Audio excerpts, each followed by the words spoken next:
participants of the podcast are either medical marijuana patients or in a state where it is recreationally legal. Two Fried Eggs podcast does not condone any illegal marijuana or drug use or sales.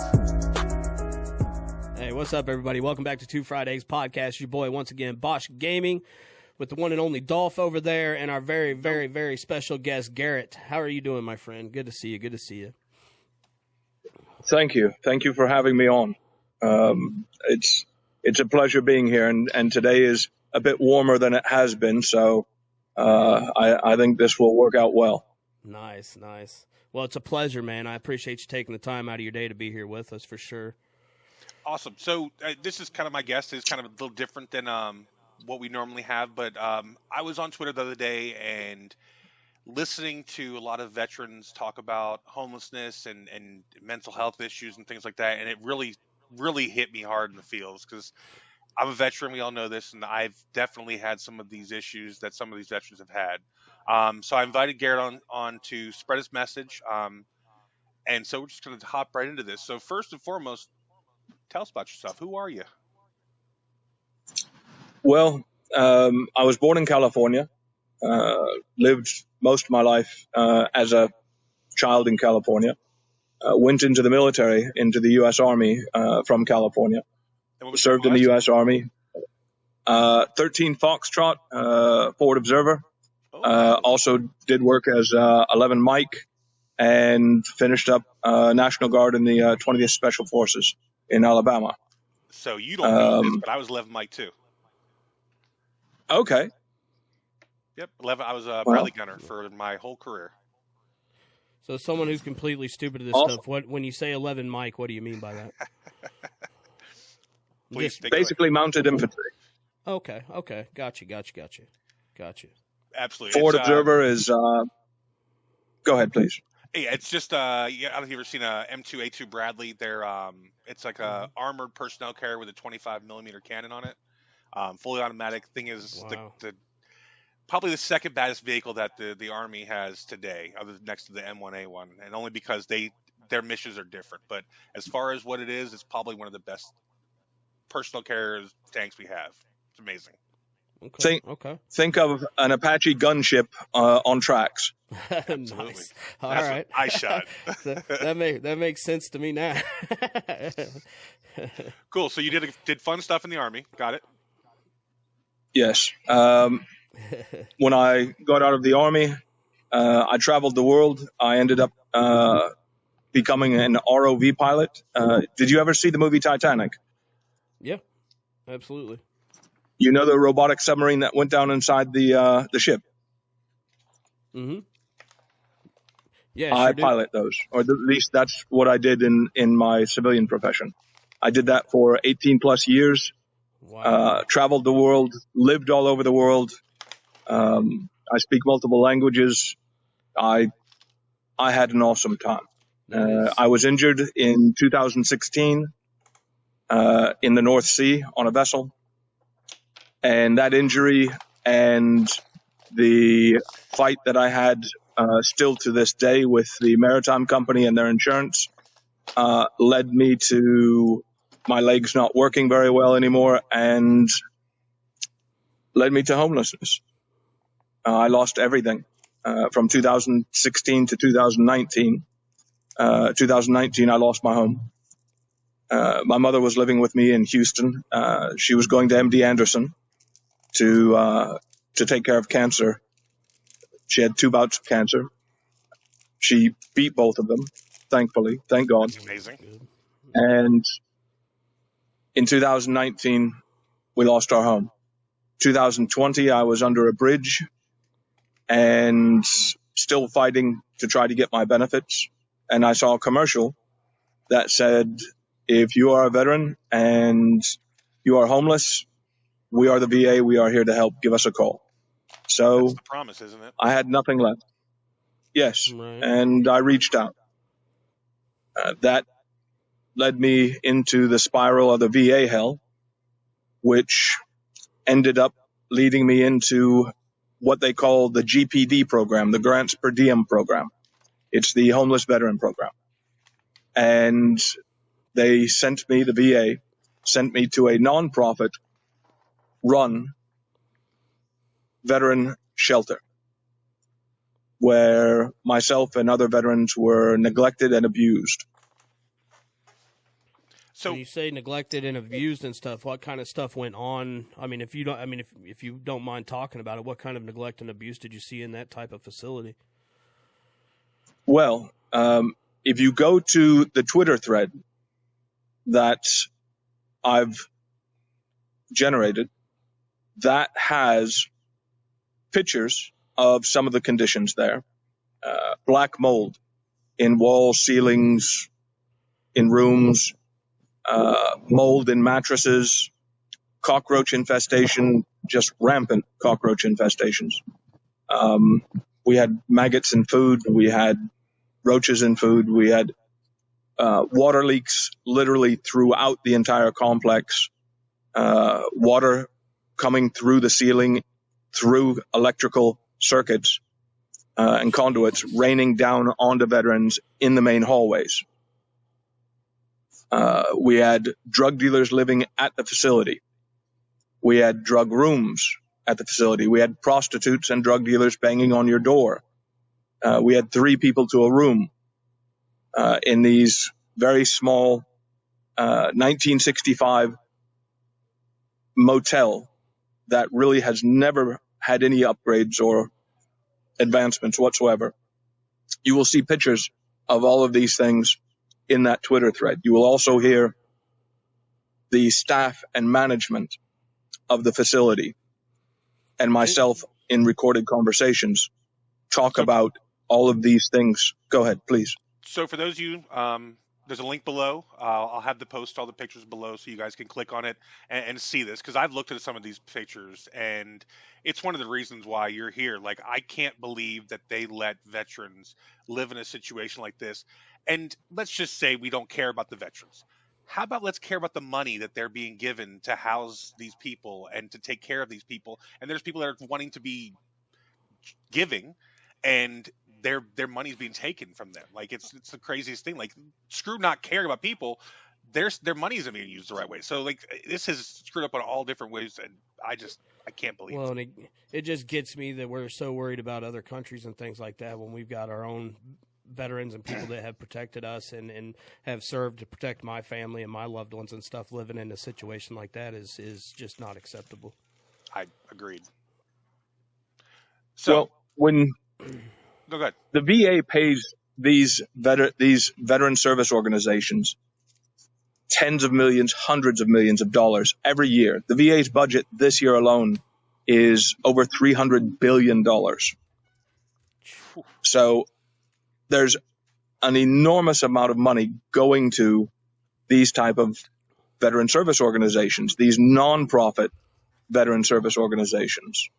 And the VA is farming most of the doctors you find in the VA, most of the staff you find in the VA facilities anymore, even the people working in the kitchens. It's nothing more than staffing companies and contracting companies. Everything is farmed out. Absolutely. They do that so they have minimal liability. They do it so that they can, even those people, give them the least amount paid to the person and the least amount of benefits, because we all know that these staffing companies take the majority of what comes to them. All right, like 25%. That's the same. Money, yeah. Yes, well, that's the same way in this type of veteran service organization, homeless veteran shelter, or transitional housing shelter. And when you see the pictures, when you see all of the things that we are dealing with,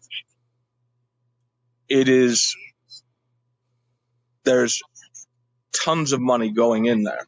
You will hear the VA supervisor for the GPD program, the Veteran Homeless Program, and myself talking even about how much money goes to them and about all of these things that are wrong there, about the violence that goes on there, the assaults that go on there, the sexual assaults, all these different things. And she's agreeing with me. She's like, oh, yes, I know it's the worst place for veterans, and it's not even unique to that facility. I've had other facilities like that. So they're very nonchalant about it. It's not a secret. And when we get into the specifics, again, whether it be them or the staff and management of the facility, I have hours and hours of recordings, and they will say, well, my hands are tied and I've tried speaking up, but I was told not to, and I tried this and I tried. And in the end, everyone just accepts it. Yeah, it's wild, man. It's wild that something isn't done at this point. I mean, I've been hearing about this stuff since I was a kid and stuff, the mistreatment of soldiers and that have come out of the military and are having issues, whether it be mentally or physically from injuries and things like that. And the fact that in this day and age that is still the type of stuff that's going on is just crazy to me. So what are you doing? Like, I see you're not sitting in a house like us. So what are you doing? That's your new house behind you, man? Pimping? I have been trying to get this out for a very long time. I have spoken to media people. I've spoken to politicians. I've spoken to police. I've spoken to many. And nobody denies it happens. Nobody denies it has happened here. But nobody will do anything about it. Nobody will lay out all the evidence. I've had countless people refuse. I have pen drives with all of the photos, the recordings, the videos, the documentation. And you've seen, Dolph, you've seen some of the documentation. Absolutely. It's a lot. Trust me. I'll put it this way. He sent me enough that it would rival most conspiracy theories. Like, it's crazy the amount of stuff, the recordings of things that he sent me. Like, it's heartbreaking to listen to some of these people talk to him too. Heartbreaking. That is maybe a quarter of what I have. And when you're talking about the stuff so I have other veterans. Go ahead, please.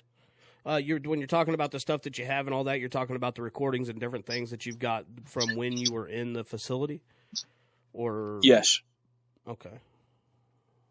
There's one that one that really stuck out to me was the text you sent with reporter Michael Hardy.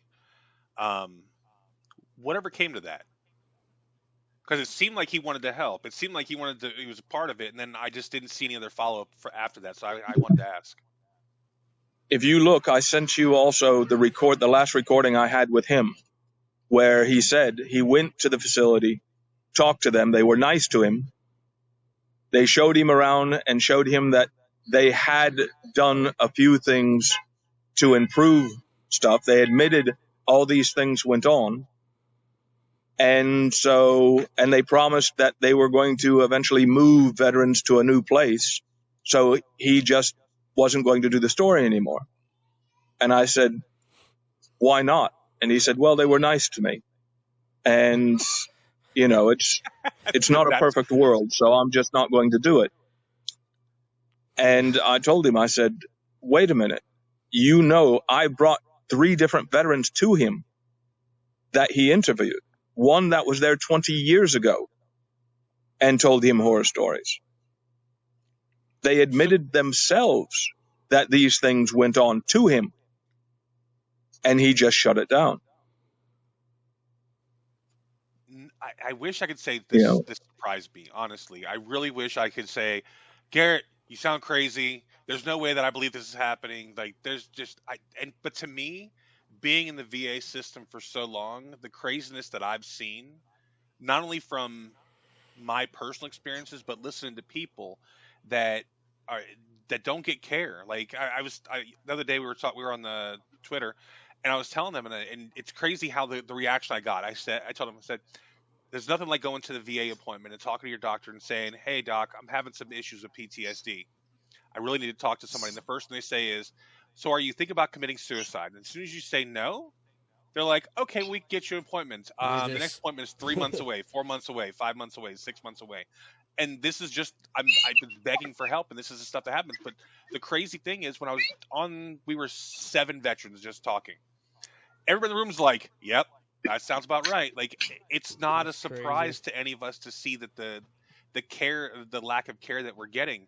So to to hear that a VA system and a VA is doing this to our homeless veterans on top of that, because trust me, the one thing that I thought is, if the bottom ever drops off, at least the VA has my back. Like, at least I know that regardless of my mental issues, my health issues, or anything, the VA is going to be there for me. At least it's shitty care, but at least it's care. And Garrett, you're telling me that the bottom dropout plan is not there anymore. Just saying. I'm telling you that the VA can and will abuse veterans. They've done it for years, as you said before. I met a veteran that was at this facility 20 years ago. I met veterans that were at this facility 10 years ago and about 5 years ago, and they told me horror stories. You will hear me in the conversation with the VA supervisor telling her, I have met these veterans. I want to bring them in. I want to bring the veterans that were with me there. I want to bring all this proof in and sit down with you. And she's like, no, I already know all these things. It's stop thinking about other veterans. Only think about yourself. You know, that's their attitude. But that's not who they're we're like, to be. That's not what the military trains you to be. Yeah, like you're not. I mean, you're supposed to always, have your brother's back and be there for your brother and so on and so forth. And then for them to turn around and say something like that after the fact is a little ludicrous, Well, they're probably not. I mean, again, served. I don't mind if anyone wants to say that I'm lying, if they want to say I'm crazy. They can say what they wish, as long as they're willing to say it in a dialogue where I'm allowed to hand over the evidence that I have for them to look. Right. I'm not asking for anyone to believe me. I want people to know there is a difference, right? This is not that I'm disgruntled because there wasn't enough Perrier in the icebox. No, this was brown water coming out of your faucets with cockroaches. This was, you'll see pictures of rust-filled lockers where you're supposed to put your clothes, of mold in your beds where you're supposed to actually lay down and sleep. I saw these things. I tried to make changes while I was there. I tried to speak up. I joined the Veteran Council, and we put forward complaints by other veterans, both violent assaults and sexual harassments and threats, as well as conditions of the facility and of the staff. And every time we put something in, we were told, okay, they'll take care of it. And then we were told, be quiet. It's already taken care of. You don't need to know anymore. And nothing was resolved. So let me ask you. Go ahead. Let me ask you this real quick. Like in that place, or where you're at, or in these different facilities and stuff like that, who is, like, say, for lack of a better way of putting it, the law in those places? Is it all? I mean, are there active military stationed there that are supposed to help take care of things, or how does that? You have two VA liaison reps that are supposed to be there every day at that one facility. Okay. And they were never there. We were never allowed to speak with them. They would come in, they would meet with the director and manager of the facility, and then they would leave, and we would be like, wait, we wanted to speak to them. They'd say, oh, no. Gotcha.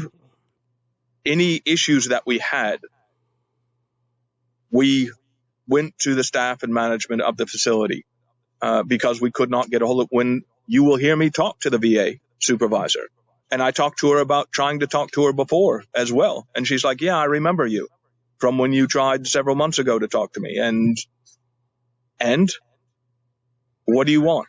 Stop thinking about the other veterans. I left there because I started collecting evidence. I started collecting pictures and videos and audio recordings and documentation because of what I saw over and over as suffering and harm done to veterans by that facility, the staff and management and the VA. But then a child was sexually assaulted by a veteran who was on drugs, and it was covered up. And I was told by one of the managers, I was told by several of the staff, nothing is going to happen. They're letting him go out into the world where he can do this again. Nobody's going to say anything. and you guys need to shut up about it and not say anything anymore. And at that point in time, I could not remain. I could not, and I have the recordings. I sent the recordings to Dolph, several of them. He can listen to them. You can have them as well. I beg you, share these things with anyone and everyone so that there is no questions. It is not, well, you didn't hear correctly, or, well, it was out of context what they said. No, this is their words. So do you think they're just and I pushing went that to the side and trying to cover it up because they don't want the bad publicity, or is that the Yes. whole reason you think that they're behind it? Is they're just trying to cover it up to make everything look like roses? Yes. Okay. The same reason why they cover up assaults, you will hear one of the staff members say, there are drug dealers that live at this facility.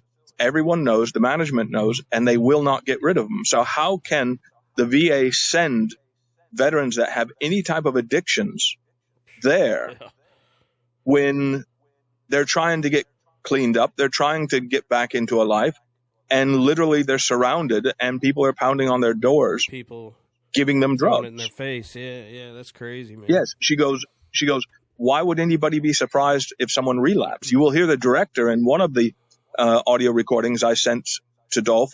The director says, I understand why veterans that have addictions have a really hard time here because of what it's like here and the drug issue. But at the same time, I've seen veterans come here that have no drug issues and start using. And he just chuckles. Right. Why would you think? I mean, when I first walked into the place, if I could have, I would have turned around and left. But when you are sent there by the VA, you are in a VA program, a GPD program. If you leave there for any reason, you fail the program. Dolph knows what happens when you fail a VA program. All of a sudden, everything, you get put at the back of the line. Your appointments no longer happen the way they're supposed to. You become persona non grata because they say, well, we tried to help you, but you failed. So you put your head down when you're in there. And exactly. You put your head down. You go through the abuse. You stick it out in the hopes that you'll be able to get out of there and be at a better place. One of the conversations with one of the managers there, Dolph will hear where she says, I know veterans have come here and they've turned around and left because it was worse here than it was out on the street. I know this happens. And I don't know what happens to the vets after that. You know, some of them, who knows, they could have died. She goes, I wish it was different. Yeah. I've tried, but my hands are tied. Well, I'll tell you right now, we man, know these. I suffer from all kinds of issues myself, and I've not served in the military. It's something that I always kind of regret not doing in a way. But I can tell you right now that if I was in a situation just by what I've dealt with in just the last few weeks with my mental illnesses and stuff, and I had to deal with that stuff or wait 5 or 6 months to get any kind of help or go to get help and have it end up like what you're telling me, there was a good chance that I might not be here right now myself because I don't know that I could live with that. And it makes sense in situations like that why these veterans are turning around and taking their lives the way that unfortunately that they do, you know. Whether you're a veteran or not, if you find yourself homeless, whether it be because of a injury, medical condition, your apartment building burns down and your apartment seems to be one of them. Whatever it may be, good, bad, or indifferent, it is going to be traumatic. So by the time you go to any type of shelter, you're going to be in a vulnerable situation and position. And I explained that to the VA rep, the VA supervisor. And she's like, oh, yeah. And I said, then why are you putting veterans here in this hellhole? And she admits it's as bad as I say. And again, It is not even unique to this facility. They have no choice. They're told where to stick these people. Somebody made a bid or whatever and got that's their program, and they don't look out anymore. And that's what Well, happens. I mean, you think about it. They're not going to get their funding. Here's another interesting thing. There are no bids. There are no tenders. There are no passing the test. The VA hands these things to this organization and just funnels veterans there. There is no bid. There is no bid. It is just completely one-sided. Well, yeah, that's an issue there for sure, because if they're just handed that, there's no competition to see who's going to get the bid or get to have the job or whatever you want to call it. So, I mean, at that point, if they're like, well, they're just going to give it to me, they're just going to funnel all this to me, who really gives a fuck, you know? I'm getting it no matter what, so why even try? If you look, this organization has facilities in Hawaii, California, Arizona, Nevada, Texas, and Washington, D.C. If you do a bit of an internet search, you will find the other facilities, people complaining about them, right? Horrid things happening, conditions, everything like that. Right. And it's just ignored. Do you know the name of the company or whatever that has the contract or whatever? Yes. It is called U.S. Their whole name is U.S. Veterans Initiative. United States Veterans Initiative, but that way listeners if you look can do up their own U.S. research vets and stuff if they want to. Yes, you even look on Glassdoor and Indeed about reviews from past and present employees, and you'll see horrors being told. And one of them that I found was somebody that apparently was there right around the time I was, a temporary employee, and they talk exactly to the details of what I've put in that Twitter thread, and I didn't see what they had for almost a year. So when you have this much Garret, information, I don't care. Yes. Your signal has dropped out for some reason. You need to scoot over a little bit or something wherever you were before. Right here. Can you see me now? Can you hear me? There you go. Yeah. Okay. You're good. We can Yeah. still hear you. It was just starting right. to get kind of choppy as well. Well, I'm sitting out in front of the Texas governor's mansion. That's what is behind me right there. This is my 23rd day of a hunger. Yes, this is my 23rd day of a hunger strike. I have not eaten in 23 days. Jesus Christ, man. My fat ass. Because I've tried. Because I've tried and tried. That's wild, bro. To bring this out, and people say just give it time and we'll get to it. Veterans are being harmed every day. New veterans are being harmed every day. That child needs to be found and taken care of. Yeah, that's what really. I mean, obviously it's all terrible and stuff. But when you start talking about like children being in there and coming into that facility and being sexually assaulted and things like that, bro, I mean, I know. Don't get me wrong, man. It's one thing for an adult, you know what I'm saying. But when you start, children being harmed and stuff in facilities like that and stuff, man, is just takes it to the next level. That's exactly pretty fucked up. And so I've come here to Austin, Texas. And when the Capitol building is open, I sit in the Capitol building rotunda every day. A friend of mine let me use a vehicle to drive up here from Houston. I stay in that vehicle at night on side streets.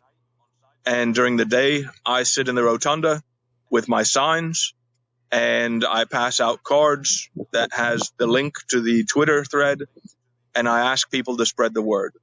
I've asked the governor to open an investigation, and that is why I started on this hunger strike, and I will continue until these things are looked at. That's all I ask, is that look, see it for yourselves. Let the media see it for themselves. The media have told me they will not look. I have recordings. That's what I heard in recordings, absolutely. What more can you do? Well, what more can you do? And that's what I was going to ask you. Our average listener that's out there and hearing this podcast that really gives a shit and really wants to see you helped and veterans helped, what can they do? First off, I ask everyone, look, see the information that I've presented. So again, that way you don't just believe me, but you know. If you want more, right, I will give you everything that I have. I'm not trying to hold anything back. I want it out there. It has to live. And then whatever a person can do, if they can retweet on social media, if they can spread the word, if they can call the radio stations, if they can call the governor, if they can contribute. I've started a change.org petition, and on there is a GoFundMe and a Give, Send, Go. If there is no other help from politicians or media, then that means the only way to expose this, the only way to get enough out there to be able to see it, is to have a documentary made and get legal representation to file a lawsuit. Those things cost money. I've had lawyers tell me they would go and ask the VA what the bribe was that they offered me. The VA, you will hear it, they offered me a bribe so that I would not talk about this anymore, and I refused, so they cut my benefits. So wow, I have to do what I can't not do. It's not about me. It's about the veterans that have been at these places for the last 20 years. It's about how many children before the one that I know of were harmed. And it was covered up, and nothing ever. The gentleman that was there 20 years ago, he will gladly speak with you. He told me he tried to fight it back then, and the retribution was so much that he gave up and left the place. He went back out on the street. Well, I don't want that to happen to anyone else. For a minute, when you're living in that place and trying to speak up against these people and things like that, in that situation, it's going to make your situation and the way you're being treated there even worse, which has got to be hard to deal with when you're trying to help people and ultimately making your situation worse by trying to do it. I have other veterans that want to speak out, but they're afraid, as I said before. They've seen the retaliation of it to others and to myself. So I told them I will carry this load. I will fight to get it out there. Once the media and politicians and lawyers have us protected as whistleblowers, then we don't have to fear as much the retaliation because it will be monitored. But until we are classified as whistleblowers, right now it's not. He's fair game right now. Then you've got a team behind. Yeah, then at that point you'd have a team behind you documenting everything. To where if they did try to do anything, or you would be protected. But exactly. Well, I can tell you. So that right now I'm here, on my own. We may not have the most reach yet or whatever, but we'll definitely do everything we can to help get your word out there and let people hear your side of things. And the links to the different posts and stuff that you sent Dolph will be in the description, and we push our content out the best we can and try and get it to as many people as we can. That's for sure. So we plan to do the same with every little bit helps. So every little bit helps. We the people. Yeah. We the people. When we raise our voice enough, yes, sir, then the media and politicians and others have to listen. Yeah, when it's just me. If we all stand together. Very much so. So again, question me, quiz me, put me through the ringer. Put me on here as many times as you wish. And the devil is in the details in this information. Yep. Absolutely. And well, I'm definitely getting this episode it's their out. word. Go ahead. Yeah, it'll Well, be. I was saying it's their word. We'll be pushing this out Tuesday, man. So hopefully. Yeah. Yep. Well, I thank you, because we know when something like this happens in a nursing home or even in a prison, and evidence, a substantial amount of evidence comes out, they go in, they investigate, they protect the prisoners, and they punish the bad people. Well, Right. we would be more safe in a prison if the way it is now. We're not prisoners. We weren't patients. I think we're losing you, buddy. There were people Yeah. there with stage 4 cancer. There was people there with cysts on their pancreas, with, just a variety of reasons of being there, none of which was to be abused. Yeah, it's sad, man. This sucks. I mean, especially when you're talking about. I mean, it's sad no matter who you're talking about. Whether it was people that weren't military based or whatever. But when it comes to this country stands on our military is awesome. Everybody says all the public is always thank you for your service, thank you for this, thank you for that. But then when it comes right down to it, you guys unfortunately get forgotten. And you got a whole bunch of people out there that just aren't giving a shit, and you guys getting treated the way that you're saying, that you've been treated in these places is just unacceptable, man. There's no way around that. Well, Absolutely. veterans have become a commodity. You coming on, Garret. You can hear me, not hear me? I can hear you. Can you hear me? Hello? Yes, sir. Yes, sir. Okay. Veterans have become a commodity. We are more profitable than pork.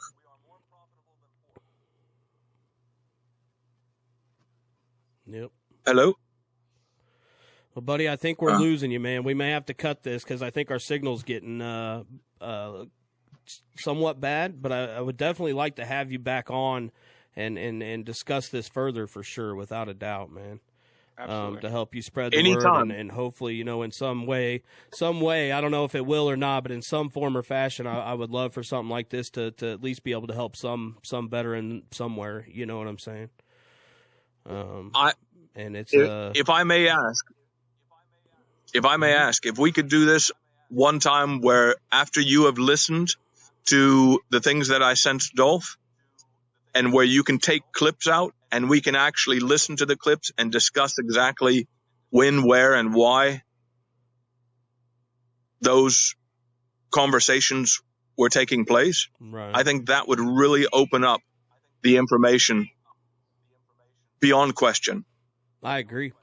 Now that we've touched base and our listeners are going to kind of know who you are and stuff, I think it would be great to come back and kind of do a more in-depth discussion with some different, like you said, clips and information that you've gathered, worked into it for sure, man, without a doubt. Absolutely.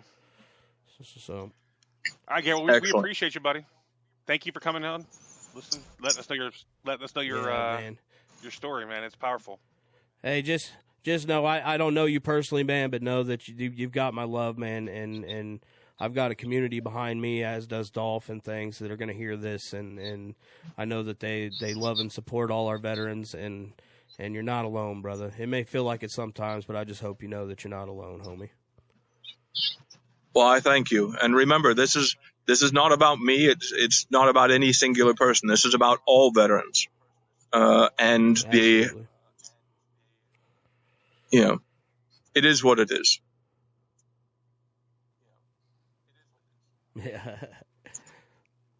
Thanks so much, Garret. And we will be talking again soon, man. I appreciate you very much, man.